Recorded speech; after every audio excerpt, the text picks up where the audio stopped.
For coming tonight and making another presentation. This has to be the third or fourth time we've done this, but I hope this has provided clarification to everybody that came tonight, and I hope it provided clarification for everybody that's watching. I am a member of the Water and Sewer Committee. We've been looking at this for at least 2 years. We've analyzed it and tore it apart from top to bottom, and I think without question we're heading in the right direction. So I wanted to ask a couple questions first, sure. Mr. Rouse. Sure. Can you just tell us in terms of savings, the amount of money we'll save per year, approximately, if we go from 24.606 to 1396?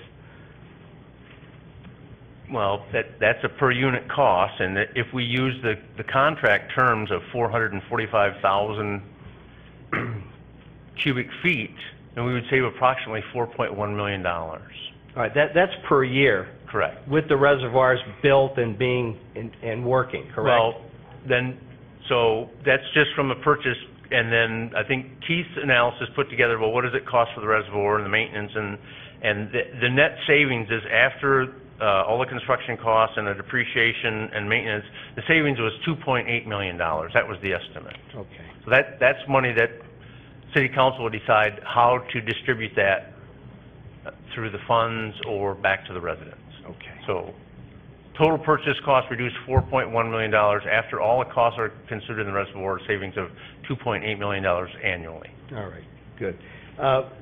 When Bloomer Park is listed as one of the possible locations to maybe build a reservoir. It is, but it's one of the most expensive locations because of the water main, where it would have to come in order to service that. So it's one of the more expensive ones. Where in Bloomer Park would it be constructed if that was to be chosen? I believe we picked a site right near Bloomer Road. Yeah. So the site we picked was right here, would be right in the corner. This is Bloomer, this is John R. Okay, but this is not one of your preferred sites? Simply because the costs are so high. And what that would mean is a water main would have to go all the way down here to Quinder and then come back up and go back down John R. in order to address this up here. So it's one of the more expensive of the sites. Okay. All right. Those are all the questions I have. I just had some comments, Mr. Hooper, and I just wanted to say the following here. The last speaker to talk was Ed Freeman, and he talked about what a great community Rochester Hills is, and I agree. We moved here 15 years ago, and for great neighborhoods, great schools, and great people. You know, one of the first things I did with this council when we got elected is we reviewed the trash situation, which was a complete disgraceful mess. And what we did is we picked one hauler, we cut the rates in half, and I think we provided a great service for the city. So we're on the same track right now with this to build these reservoirs, because we're going to save significant money for 70,000 people in this city. Now we're not going to see instant gratification and quick benefits. It's going to take some time to put this together and get it implemented. But in the long run, this is one of the smartest things we can do. This will make us one of the most progressive cities, if not in the Oakland County, probably the state of Michigan. This is also important for businesses that are thinking of locating here, because the cost of water is a very significant expense. If we have water that's relatively cheap, it's an attractive place to come and do business. Now we know our neighbor, Orion Township, is already going to be, building reservoirs for General Motors to help them save on the cost. So this is, the new wave here of utilities and trying to, save money and make, our cost of living a little bit more economical. That's correct. It's very interesting tonight. Most of the time we get, the accountants and the engineers who will speak up, but we had an attorney come here tonight, Mr. Scarletta, and he made a couple comments about alluding to not being fiscally conservative. There's no lack of urgency, comments I just didn't understand at all. But Mr. Scarletta, I know you understand the concept of mitigation. And mitigation means when you're injured and you're being injured either personally or with your property, you got to take steps to stop the bleeding. You can't be injured, allow yourself to continue to stay injured, and then go to court and say, I want, $10 million. And this is what this project is about. It's about mitigation. We have to stop this gouging by the city of Detroit, this complete mismanagement, where they just pass on the rates. And I need everybody here to understand, we can't just go to Detroit and say, we don't like your rates, we're not going to pay them. I think the city of Warren got into a big fight with Detroit, spent millions of dollars, and I think they lost. We're not going to win that battle. These rates are set by a committee, by a conglomerate of people from all the communities.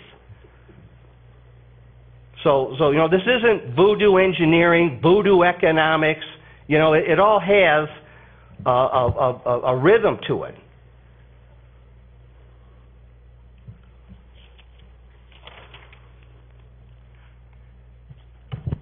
There's been talks here or discussions about conservation and, when we can possibly, water our lawns and, let's just take a washcloth and bathe ourselves instead of taking showers or baths. And I mean, these suggestions, in my opinion, are ridiculous. I mean, we live in a community of mostly double-income families, and they get up every day and they go to work. And they got to take a shower, and they got to bathe their children. And then they come home, and they do it all over again. And this idea that we waste water, there's a comment by I think, Mr. Miller, that we're here because it's our fault and our decadent, wasteful lifestyle. It's disgraceful. We don't live like that here in this city. And I'm not interested in social engineering. I have no use for this at all. I think this is the best way to address the problem. Build the reservoirs. We'll save 42%. It's in the contract. I heard the city of Detroit say it. I read it in the contract. It's in black and white. We're going to get a reduction. So all of you out here can say, well, I think it's all make-believe and speculative. You think whatever you like, but I'm on the committee and I've seen it. And here's the other point, okay? You know what? You want to enforce the ordinances. Well, maybe we can amend the budget, Mr. Yalamachi. We can hire some Nazis to go around check out everybody who's watering, okay? Nobody here has a sense of humor. So anyway, you know what? I'm not interested in amending the budget to hire a bunch of extra policemen to see who's watering their lawn. Okay? Not gonna fly here. We don't have the money for extra police to do something so trivial. I'm astounded that somebody would suggest that. Let's enforce a water ordinance.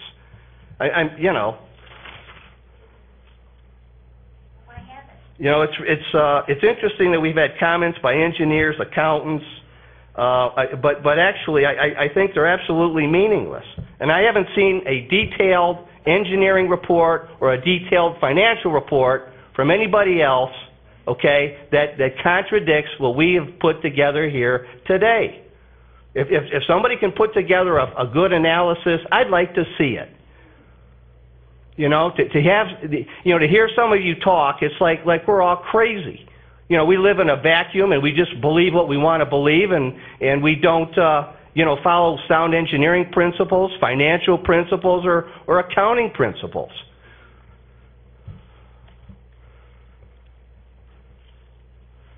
Mr. Beaton, you and Mr. Quigley, you made specific reference to the city of Detroit's pamphlet that they published, and I'm grateful you did that, because I'm going to read from it because it really supports our position. The purpose of this document is to help you understand why your water rates have been increasing and what you and your community can do to slow the increase.